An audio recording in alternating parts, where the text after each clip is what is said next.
Hello student, कैसे हैं आप सब। एक बार पुनः शिव कोचिंग क्लासेस पर स्वागत है। उम्मीद करता हूं आप सब अच्छे होंगे, मस्त होंगे, बेहतर होंगे, आपकी पढ़ाई भी बेहतर चल रही है। बच्चों, क्लास 11th फिजिक्स में सदिश विश्लेषण चल रहा है, जिसमें आज का टॉपिक है सदिशों के योग का समांतर चतुर्भुज का नियम। इसके पहले आप लोगों ने पढ़ा होगा सदिशों के योग का त्रिभुज नियम। पढ़ा है ना? नहीं पढ़े तो जाकर देख लेना। यहाँ पर भी हम उसी से रिलेट करके थोड़ा सा आपको समझाने की कोशिश करेंगे। यदि आप बेहतर से बेहतर तैयारी कर रहे हैं तो क्रम से देखें वीडियो, ठीक है। प्लेलिस्ट में आपको मिल जाएगा।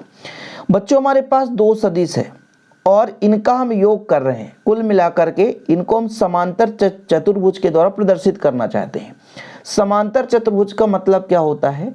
आमने सामने की भुजाएं समांतर हो। जैसे मैं आपसे कह दूं, ये मेरे पास एक चतुर्भुज का ओपी भुजा है, ये समांतर होगा कहीं ना कहीं एस क्यू से। किसके? एस क्यू से। और जो आपका ओ एस जो है बच्चों, वो समांतर होगा पी क्यू से।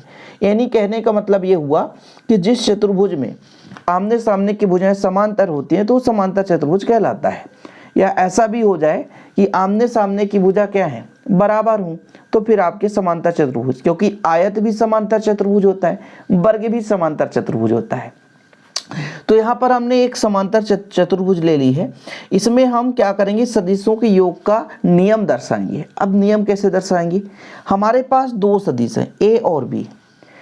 यहाँ पर आपका समांतर चतुर्भुज है, इसके किसी भी दो संलग्न भुजाओं के द्वारा हम इसको प्रदर्शित कर दें। जैसे संलग्न भुजा का मतलब क्या होता है? जो भुजाएं आपस में जुड़े हों। जैसे मैं आपसे कह दूं ओपी जो है ओएस से जुड़ा है तो ये संलग्न भुजाएं हैं, ठीक है। ओपी जो है पीक्यू से जुड़ा है तो ये दोनों संलग्न भुजाएं हैं, ठीक है। आपका पीक्यू जो है एसक्यू से जुड़ा हुआ है तो ये संलग्न भुजाएं हैं। ये आपका OS जो है SQ से जुड़ा है तो ये संलग्न भुजाएं हैं। तो किन्हीं भी दो संलग्न भुजाओं में मैं इन दो सदिश A और B को निरूपित कर दूं। जैसे मैंने कहा ये मेरा वेक्टर A है, तो यहाँ पर इसकी दिशा हो गई, इसको मैंने वेक्टर A से दर्शाया। किसी भी दो संलग्न भुजाओं के साथ आप दर्शा सकते हो, जरूरी नहीं है। और मैंने कहा ये OS जो है वो मेरा वेक्टर B है, तो ये वेक्टर B हो गया, ठीक है। अब देखिए समांतर चतुर्भुज का नियम कितना आसान है कि यदि दो सदिशों को किसी समांतर चतुर्भुज की दो संलग्न भुजाओं, संलग्न भुजा का मतलब जो जुड़े हैं, ठीक है, संलग्न भुजाओं द्वारा परिमाण और दिशा में प्रदर्शित किया जाए। फिर से समझो, देखो यहाँ पर दो सदिश हैं, किसी दो सदिशों को हम किसी समांतर चतुर्भुज के दो संलग्न भुजाओं द्वारा परिमाण और दिशा में प्रदर्शित किया जाए तो उसका परिणामी परिमाण कौन सा होगा?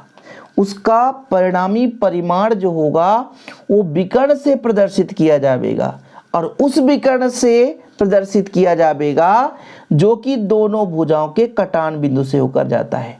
ऐसा नहीं कि आपने इस दोनों को सदिश दे दिया और इस विकर्ण को इसका परिणामी बता दिया, ऐसा नहीं है। दो संलग्न भुजाओं को हमने A और B से निरूपित किया है, उसकी जो कटान बिंदु है उससे जो विकर्ण जाएगा बच्चों, वही उसका वो परिणामी सदिश होगा, ठीक है। मतलब यहां से इसका जो परिणामी सदिश होगा ये वाला हो जाएगा, इसकी दिशा इधर हो जाएगी, ये वेक्टर R हो जाएगा। फिर से समझने की कोशिश करेंगे। सदिशों के योग का समांतर चतुर्भुज का नियम आप पढ़ रहे हो, कहीं ना कहीं सदिश का योग कर रहे हैं, तो हमारे पास दो सदिश है, इसको हमने समांतर चतुर्भुज के दो भुजाओं के साथ संलग्न कर दिया। और ऐसी दो भुजाएं बच्चों जो संलग्न हैं, संलग्न का मतलब आपस में कहीं ना कहीं एक दूसरे से जुड़े हुए हैं, तो मैंने दो सदिश वेक्टर A वेक्टर B को OP और OS से रिप्रेजेंट कर दिया। तब इसका जो परिणामी परिमाण और दिशा में ये विकर्ण द्वारा प्रदर्शित किया जाएगा, लेकिन वही विकर्ण प्रदर्शित होगा जो कि बच्चों इन दोनों सदिशों से कटान बिंदु से होकर जाएगा। कहने का मतलब जिन दो भुजाओं को हमने संलग्न किया, प्रदर्शित किया है वेक्टर और वेक्टर बी से, उसी के कटान बिंदु से होकर जाएगा, वही उसका वो परिणामी सदिश होगा, ठीक है। ये चीज समझ में आ गया? यही तो है भाई, और कुछ है ही नहीं है। दूसरा हम एक अलग से डायग्राम बनाते हैं। जैसे मैंने कहा कि ये समांतर चतुर्भुज है और इसमें मैंने कुछ अलग तरीके से रिप्रेजेंट कर दिया। मैंने कहा कि भैया ये इधर ये वेक्टर ए है और इधर मैंने कहा वेक्टर बी है, तब इसका परिणामी सदिश कौन सा होगा, विकर्ण द्वारा प्रदर्शित किया जाएगा जो कि इन दोनों के कटान बिंदु से होकर जाए। तो ये वेक्टर बी था हमारा, ठीक है। अब ये जो विकर्ण है इस बार ये नहीं होगा, दोनों का कटान बिंदु यहाँ से, तो उसी विकर्ण द्वारा वो प्रदर्शित किया जाएगा जो उसके कटान बिंदु से होकर जाए। तो परिणामी इसका वेक्टर आर इस प्रकार से हो जाएगा। ठीक है बच्चों, समझ में आ गया। यही हमारे समांतर चतुर्भुज का नियम है सदिशों के योग का, कि हमारे पास दो सदिश है, इसको समांतर चतुर्भुज के संलग्न भुजाओं द्वारा हमने परिमाण और दिशा में प्रदर्शित कर दिया, तब इसका जो परिणामी सदिश होगा परिमाण और दिशा में उस विकर्ण द्वारा प्रदर्शित किया जाएगा जो विकर्ण इन भुजाओं के कटान बिंदु से होकर जाता है। ठीक है। अब जैसे मैंने कहा कि हमारे पास एक समांतर चतुर्भुज है, समांतर चतुर्भुज कैसे लिखना मैं आपको समय दूंगा, बिल्कुल टेंशन न करें। ओ पी क्यू एस में देखो बच्चों, ये जो समांतर चतुर्भुज है इसमें दो त्रिभुज बन रहे हैं। यदि वेक्टर ए है तो इसके सामने वाली भुजा ये वेक्टर ए होगी, ये वेक्टर बी है तो ये आपका वेक्टर बी होगा। ठीक है। तब मैं आपसे कह दूं कि मान लीजिए इस त्रिभुज के लिए मैं आपसे कहूं तो सदिशों के योग का त्रिभुज नियम क्या कहता है कि देखो इसकी दिशा इधर है, इसकी दिशा इधर है, मतलब इसकी दिशा इधर और इसकी समान है, तब इन दोनों का परिणामी जो होगा उसके विपरीत दिशा वाली भुजा होगी जिसका क्रम विपरीत होना चाहिए। देखो विपरीत क्रम है, तो मैं आपसे कह दूं कि इस त्रिभुज के लिए आपसे कहा जाए कि ओ क्यू जो है अन्य दो सदिशों के योग के बराबर होगा, मतलब ओ पी धन पी क्यू के बराबर होगा। ठीक है। अर्थात बच्चों जो वेक्टर आर है वो vector A plus vector B के बराबर हो, चाहे आप इधर से करो चाहे इधर से करो, वही चीज निकल कर आता है। ठीक। अब इसको लिखना क्या है, यदि दो सदिशों को किसी समांतर चतुर्भुज की दो संलग्न भुजाओं द्वारा परिमाण और दिशा में प्रदर्शित किया जाए, परिमाण एक ही दिशा में, तो उसका परिणामी जो सदिश होगा वो परिमाण और दिशा में उस विकर्ण द्वारा प्रदर्शित किया जाएगा जो कि दोनों भुजाओं के कटान बिंदु से होकर जाता है। मैंने कहा ये आपका वेक्टर ए वेक्टर बी, तब विकर्ण जो होगा उसका परिणामी सदिश होगा और वही विकर्ण परिणामी सदिश को प्रदर्शित करेगा जो उसके कटान बिंदु से होकर, ये कटान बिंदु है, कटान बिंदु से होकर जाता है।